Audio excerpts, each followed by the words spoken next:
Hello बेटा जी। कैसे हैं आप सभी? उम्मीद करता हूँ आप सभी बहुत अच्छे होंगे। जैसा कि आपको स्क्रीन पे एक टेबल दिख रही होगी, मैं आपको पहले थोड़ा सा बता देता हूँ आज की वीडियो में क्या करने वाले हैं हम। ठीक है, मैं थोड़ा सा आइडिया देना चाहूंगा। हम जो है मीन मीडियन मोड जैसे होता है इस क्लास के अंदर कवर कर लेंगे पूरा। और मीडियन के जरिए क्वार्टाइल डेकाइल परसेंटाइल कैसे निकालते हैं वो। मीन तो देखो आप ओरली समझ लीजिए जरा, कि एक्स बार निकालने के लिए टोटल सबका ऑब्जर्वेशन का सम करके नंबर ऑफ ऑब्जर्वेशन से डिवाइड करते हैं। अगर फ्रीक्वेंसी दे रखी है तो एफ एक्स करके डिवाइड बाई सिग्मा एफ। ये हमने लास्ट क्लास में से देख ही लिया था। डन। पर मीडियन निकालते समय इंडिविजुअल सीरीज में कैसे करते हैं, डिस्क्रीट सीरीज में कैसे करते हैं, और डेकाइल परसेंटाइल कैसे निकालते हैं वो समझना। कैसे क्वार्टाइल मतलब fourth part, Q1 Q2 Q3, जो भी यहाँ बोलेगा उसको लिखना है। डेकाइल बोलेगा तो 10 से डिवाइड करना है, और परसेंटाइल बोलेगा तो 100 से डिवाइड करना है। मीडियन निकालने का फॉर्मूला होता था ना n+1 divide by tooth term, last class अगर आपने नोटिस किया हो तो उसी को ही फॉलो करेंगे अब हम। जैसे कि आपके सामने की स्क्रीन पे एक क्वेश्चन दिख रहा होगा, दिख रहा है सभी को स्क्रीन पे क्वेश्चन? बोलो हाँ, बोलो हाँ। अब सिचुएशन ये आती है, अगर मैं आपसे कहता हूँ मीडियन निकालना है, मीडियन, तो मीडियन निकालने का फॉर्मूला क्या होता है बोलो? n+1 divide by two third term. Two. Yes और नो? अब n क्या है क्वेश्चन में? नंबर ऑफ टर्म्स कितनी है, काउंट करो। पर सबसे पहले एक चीज हमेशा याद रखना, एक्स सीरीज जो भी आपको दे रखी हो उसको असेंडिंग ऑर्डर में अरेंज करना है। क्या बोला मैंने? Rule is rule. जो भी आपको दे रखा हो उसको आपको एक्स सीरीज को अरेंज करना है इन असेंडिंग ऑर्डर। क्लियर है?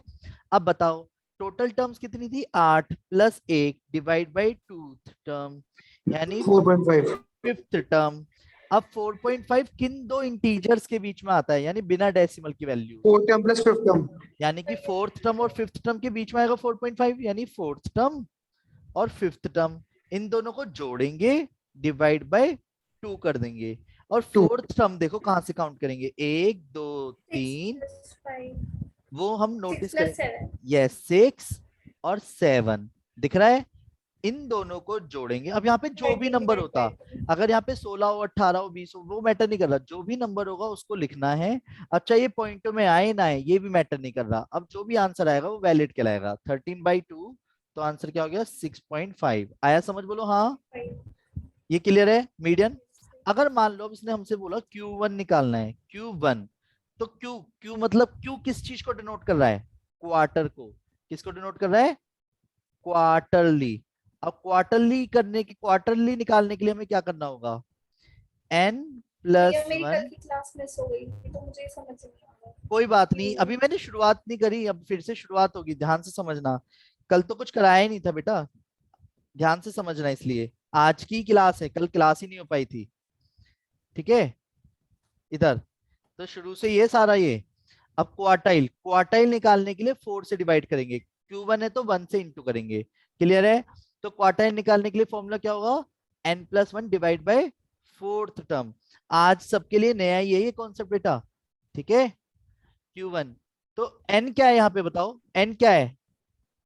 8। 8 8। Plus 1 divide by fourth term. Tanvi दीदी से बात हो गई? सर सुकॉन नेटवर्क कवरेज एरिया से बाहर जा रहा है। अच्छा, मैसेज ड्रॉप कर दो सभी ग्रुप पे। 2.2 फिफ्थ सर कर टर्म। दिया। भैया कर अब दिया। सुनो सुनो सुनो, अब मेरी बातों को प्लीज ध्यान से सुनना। अगर मैंने बोला 1.89, तो आपके दिमाग में आना चाहिए किन दो इंटीजर्स के बीच में है, जल्दी बोलो। ये नंबर किन दो 1 और 2। 1 और 2 के बीच में है? सही बात है। अगर मैंने बोला 7.82, किन दो इंटीजर्स के बीच में है? 7 और 7 8। एंड 8। 7.15। 7 एंड 8।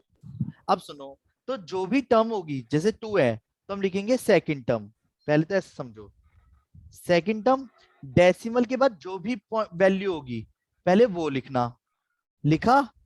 डेसिमल के बाद जो भी वैल्यू होगी, जैसे अगर मैंने बोला 4.28 है सपोज, तो आप इसको कैसे लिखोगे? Fourth term plus 0.28। पहले ये समझ आ रहा है? प्लस अब ये 4.28 किन दो इंटीजर्स के बीच की वैल्यू है? 5 और 4 के बीच की। तो बड़ी में से छोटी माइनस करोगे, यानी थर्ड माइनस सेकंड करा जैसे, तो इसमें क्या लिखोगे? Fifth minus fourth. और इसकी पहले प्रैक्टिस करते हैं हम दोबारा से, मेरी बात समझना। अगर मैंने बोला 8.25 तो आप इसको कैसे लिखोगे बोलो? 8th टर्म 8 और 9 प्लस 8 टर्म प्लस 0.25 और अब यहाँ पे क्या आएगा मल्टीप्लाई में 9th term 9 term 8th minus term 8 term द्वारा द्वारा द्वारा, है ना? 3.48 है सपोज, तो अब क्या लिखोगे? Third term third term plus 0.48 third term plus 0.48 fourth term minus third term fourth minus third term. आया आया आया। यस सर यस यानी ये तरीका होगा जो नहीं आया। नहीं सर। अच्छा सुनो दीदी, फिर आराम से, अब कोई नहीं बोलेगा, ध्यान रखना, ठीक है? जब तक मैं दीदी को समझाना दूं। जी जी, आप ऐसे बताना, मान लो मैंने कहीं पे लिखा 15.28 लिखा, बात समझना, तो पहले डेसिमल से पहले जो भी हो वो उसे टर्म लिखो, 15th टर्म, बात समझ गए? प्लस लिखो, यस। डेसिमल के बाद जो भी वैल्यू है पहले वो लिखी। अब एक चीज बताओ, ये पूरी वैल्यू जो है ये किन दो इंटीजर्स के बीच में आता है? 15 और 16। तो बड़ा कौन है? 16। तो 16th माइनस 15th करेंगे, ठीक है? Okay sir. अब आ सुनो, गया। अब सुनो, अब ये मैं बहुत सारे क्वेश्चन में अब करने वाला हूं तो आपको समझ भी आएगा। देखो, अब जो सेकंड टर्म होगी वो सेकंड टर्म कहां से मिलेगी क्वेश्चन में? यहां से। तो सेकंड टर्म क्या है? 2 है बाई चांस की बात, 0.25। थर्ड टर्म क्या है बताओ? थर्ड टर्म क्या है? 5 5 5 यानी माइनस 5 माइनस माइनस 2। 2 करूंगा। 3 अब ये 2 प्लस 0.25 इंटू 3, तो 2 प्लस 0.75, तो आंसर क्या हो जाएगा? 2.75। ये क्लियर है? बोलो हाँ। अब सुनो सुनो सुनो, अगर मान लो मुझे Q3 चाहिए, Q3 निकालने के लिए क्या करना होगा? 3 से मल्टीप्लाई करनी होगी, n+1 divide by fourth term की, क्योंकि थर्ड क्वार्टर है, जो सा भी क्वार्टर निकालना है, क्वार्टर की वजह से 4 से तो डिवाइड किया, पर जो भी चीज बोलेगा उतने से मल्टीप्लाई कर लेंगे, बात समझ रहे हो? और Q1 या Q3 यही पूछ सकता है बस वो, Q1 या Q3, इन दोनों में से और कुछ तो नहीं पूछेगा, ठीक है? तो आराम से समझना, ठीक है तन्वी दीदी, आराम से समझना इस वाले कॉन्सेप्ट को। क्वार्टर का ये तो मतलब पता है ना, 4 से डिवाइड करते हैं। Yes sir. फिर इसके बाद थर्ड क्वार्टर है तो 3 से मल्टीप्लाई करूंगा और कुछ नहीं, बस इसी में समझना इस वाली चीज को। तो 3 इंटू एन का मतलब क्या है? यहाँ पे एन का मतलब क्या है? 8 8+1 डिवाइड बाई 2। पहले अंदर की वैल्यू सॉल्व करी पूरी, क्योंकि अंदर की value sir I, divide by 4 अब 2.25 आई, डिवाइड बाई 4, 4 आएगा। वही लिखा हुआ है। नहीं नहीं लिखा हुआ, बोलो बोलो बोलो ना। अब वेट, तो क्या आया? 6.75। अब तन्वी दीदी जरा इस वाली बात को ध्यान से समझना, ठीक है? 6.75 को क्या लिखेंगे? देखो, जो पहले पॉइंट 5 पॉइंट से पहले जो भी है वो टर्म में लिखो, 6th टर्म। गुनप्रीत बेटा समझ आ रहा है अब? प्लस, अब पॉइंट के बाद कौन सा नंबर है? पॉइंट के बाद डिजिट्स, वो डेसिमल्स में क्या है? 0.75 0.75 वो पूरी वैल्यू लिखेंगे, ठीक है? 7 टर्म माइनस 6 टर्म अरे वाह, 7th term minus 6th term, clear है? अब 6th टर्म Yes, कौन सी है? 6th टर्म कौन सी है इसमें? 12 पहला, दूसरा, तीसरा, चौथा, पांचवा, छठा, 12 तो दिख गई आपको सबको? तो 12 टर्म है, तो मैंने 6th टर्म उठा ली, फिर 0.75, और वो 7th टर्म कौन सी है? 18 minus 12 18 माइनस 19 ओए, 18 माइनस 12, सर 12 तो नीचे वाली माइनस करेगा। आया समझ? बोलो हाँ। 6 और yes 12 yes और 75, 1.5, 4.5, 4.5, तो आंसर हो गया 16.5। गलत तो नहीं करा? बोलो आया आया आया, जल्दी बोलो। yes sir, आ गया। अभी वेट, अब एक काम करते हैं, जिसको थोड़ा बहुत भी अभी डाउट आया है इसमें, ठीक है, उनके लिए मैं एक काम करता हूँ, यहीं पे ही क्वेश्चन तो सामने लिखे रहने देता हूँ, ठीक है, और इसको पटकता हूँ साइड में, ठीक है? और अब आप डेकाइल और परसेंटाइल में इन्हीं बातों को फिर से समझना। रेडी? बोलो हाँ। मीडियन तो सामने है ही। अब देखो मीडियन को भी बताता हूँ पहले। मीडियन को भी ना अब आप ऐसे ही निकाल सकते थे अगर आपको लंबे समय तक सीखना है। 4.5 है जैसे, तो फोर्थ टर्म। अब मैं इस वाले तरीके से नहीं कर रहा, नोटिस करना मीडियन को भी। अब पॉइंट के आगे क्या है? 0.5। और क्या लिखूंगा बोलो? भैया Fifth- fifth term minus fourth fifth term minus fourth term अब चलो फोर्थ टर्म क्या है क्वेश्चन में? 6 6 प्लस 0.5। फिफ्थ टर्म क्या है क्वेश्चन में? 7 माइनस 6 7 माइनस 6 1 है ना, तो 6 प्लस 0.5। 6.5 ओ बेटे की जान, ये तो सेम आया है। अब बेटे, आया नहीं आया? आया नहीं आया? यानी अगर आपको क्वार्टाइल वाला कॉन्सेप्ट याद होता है तो आप अदर क्वेश्चंस में भी लगा सकते हो। मेरी बात समझ गए? बोलो हाँ। अब सुनो एक बार और समझते हैं। अब मैं D7 बोलता हूँ आपसे, D7। D7 का मतलब क्या हो गया?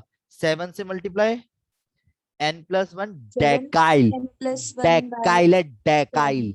डेकाइल 10वां हिस्सा। हाँ, यानी किससे डिवाइड करेंगे? 10 से। अब वेट। भैया ये एन, तो याद करना पड़ेगा ना। नहीं बेटा, अपने आप याद हो जाएंगे, इनके नाम में ही छिपे हुए हैं ना इनके शब्द। देखो, क्वार्टर। क्वार्टर, क्वार्टर पता है ना? क्वार्टर बोलो दीदी। क्वार्टर। भैया ये नहीं पता। ओए, झूठ बोल लिए देख रहे हो सबके सामने। क्वार्टर ना पता है इन्हें। माना कि तुम क्वार्टर नहीं पीती हो, पर इसका मतलब थोड़ी है कि तुम्हें नहीं पता क्वार्टर। शरीफ बालक। देख रहे हो? अब मैं क्वार्टर पानी की बात कर रहा था, जो छोटी सी बिस्लरी की बोतल होती है 1 लीटर की, आधी की आधी। ए पागल, तुम क्या सोची थी दीदी? शरीफ बालक। कुछ नहीं भैया। पहले कुछ और सोच रही है। है ना? तुझे कैसे पता? यानी तू भी वही सोच रहा है। नहीं सर, मैं तो कुछ और सोच रहा था। हाँ, सारे शरीफ हो रहे हो। वाह, अब इधर तो 6.3 समझ आ गया। और डेकाइल से शब्द से क्लियर होगा, डेकाइल 10वां हिस्सा। और परसेंटाइल मतलब 100 पार्ट। भैया 100 6.3 कहाँ से आया? 9 7 जा 63। नहीं, नहीं आती, इंटू करनी नहीं आती। अरे नहीं भैया मैंने देखा नहीं। सर हम पहले जो ब्रैकेट में उसको सॉल्व ब्रैकेट वाला सॉल्व करके फिर मल्टीप्लाई नहीं कर सकते? नहीं, वही तो करा है मैंने। पहले ब्रैकेट के अंदर का सॉल्व करके ही तो 7 से मल्टीप्लाई करा है, जो आप बोल रहे हो। आया सर आया आया। मतलब कि जैसे हमने फर्स्ट वाले पार्ट में करा था जब कोई मल्टीप्लिकेशन में नहीं था, वैसे करके अंदर का सॉल्व फिर इंटू 7 कर दो लास्ट में। हाँ, तो बात तो वही हो रही है ना, अभी भी तो वही करा है। पहले अंदर का सॉल्व करा, देखो, फिर 7 से ही तो मल्टीप्लाई करिए बाद में। दीदी, ब्रैकेट लगाने का मतलब ये है, पहले अंदर वाला पोर्शन सॉल्व होगा। सर मेरा मतलब है कि 0.9 जो लिखा है उसको 0 और 1 के बीच में रखकर पहले उसकी ऐसे नहीं ना ना, पीएच। पाप लगेगा, पाप लगेगा, ऐसे नहीं। ऐसे नहीं। Okay sir. ऐसे नहीं। अब देखो, अब 6.3 आया है, तो 6.3 टर्म को क्या लिखेंगे अब? 6 टर्म प्लस 0.3 7 माइनस 6 टर्म। ओ बेटे की जान, क्या बात है, शाबाश। तो सॉरी, सिक्स्थ टर्म यहाँ पे है ना, तो बताओ क्या आएगा? सिक्स्थ टर्म क्या है? 12। 0.3 सेवंथ टर्म क्या है? 18 माइनस 12। 12 0.3 इंटू 6। 12 12 से 18 1.8, तो आंसर क्या आ गया? 13.8। 13.8। आया समझ? आया आया आया। अब यस परसेंटाइल सर। निकालना। रेडी? 83। अभी आपको भी दूंगा, डोंट वरी, आज आराम से पढ़ेंगे, थोड़ी सी लंबी क्लास जाएंगी, कोई दिक्कत नहीं है। किसी को सोना तो नहीं है अभी जल्दी? सर सुनो, स्कूल जाना है कल। तो कौन भैया रोक सुबह रहा है? आप सोने की बात कर रहे हो, सुबह 4 4 बजे तक बैठ के स्कूल का काम कर रहे हैं। बेटा यही होगा, तुम लास्ट मोमेंट पे सारे काम करोगे तो। अब देखो इधर, 100 से किसी को डिवाइड करा। टाइम देना चाहिए। अरे बेटा यही होगा, अब क्या सर करें। पिछले साल सब कर लिया था, सही है बेटे, सही। तब बंद कर दिए। सही है। वापस स्कूल बंद करा दो भैया। है ना? गलत बात, रिकॉर्डिंग चल रही है दीदी, ध्यान रखना। ये बातें आगे आने वाले स्टूडेंट्स को जब पता चलेंगी तो सोचो क्या कहेंगे वो तुम्हारे लिए। हाँ। क्या करेंगे, क्या मतलब भैया? सर एडिट कर देना। मैं ना करने का एडिट। 9 3 जा 27, 2 9 8 जा 72 74, 74, तो यानी 74 74। 7.47, हाँ 7.47 टर्म। अब 0.47. क्या करूँ, अब बोलो। 7th प्लस 0.47 और 8th माइनस 7th आ रहा है, समझ 8 बोलो हाँ। minus 7. 7th टर्म क्या है क्वेश्चन में, 18, 0.47 और 19 माइनस 18, तो आंसर बनाया इन शॉर्ट 18.47। सर 20.82 आ रहा है मेरा। बेटा मेरा तो 18.47 आया है। ये मेरा भी यही है. मेरा भी यही आया है। नहीं आया अच्छा सर दीदी? ठीक है, मैंने टर्म गलत ले ली -1 आ थी। जाएगा ना. हाँ अब आ गया समझ बोलो हाँ। Yes yes sir. भैया. एक काम करें, अब आप इसके जैसा एक क्वेश्चन करोगे मेरे साथ साथ या नहीं? यस भैया. चलो तो रेडी सभी हो जाओ भैया। एक ही क्वेश्चन दे रहा हूँ, ठीक है, अलग से क्वेश्चंस आप अपनी बुक से तो कर ही लोगे। देखो पहला क्वेश्चन है, एक ही करो तसल्ली से, ठीक है। 4, 8, 3, 22, 54, 73, बस बहुत है। डन। 6 टर्म्स दिए मैंने, नोटिस कर रहे हो। असेंडिंग में करना भूलना मत। फाइंड करना है आपको इसमें मीडियन Q1 यानी फर्स्ट क्वार्टाइल जिसे बोलते हैं, Q3 यानी थर्ड क्वार्टाइल किसे बोलते हैं, थर्ड क्वार्टाइल बोलते हैं नाम से, D6 यानी सिक्स्थ डेकाइल बोलते हैं इसे नाम से। नाम मैं इसलिए लिख रहा हूँ जिससे आपको पता रहे। और 37 यानी 37th परसेंटाइल। जब क्वेश्चन में पूछेगा तो ऐसे भी लिख के दे सकता है और ऐसे भी, शरीफ नहीं होगा हमेशा। क्लियर है? ये आपको फाइंड करना है, मीडियन भी फाइंड करना है, ये भी ध्यान रखना, यानी M। और बहुत तसल्ली से करो सॉल्व, और नहीं समझ आए तो बता देना, ठीक है। एक बार आराम से करिए।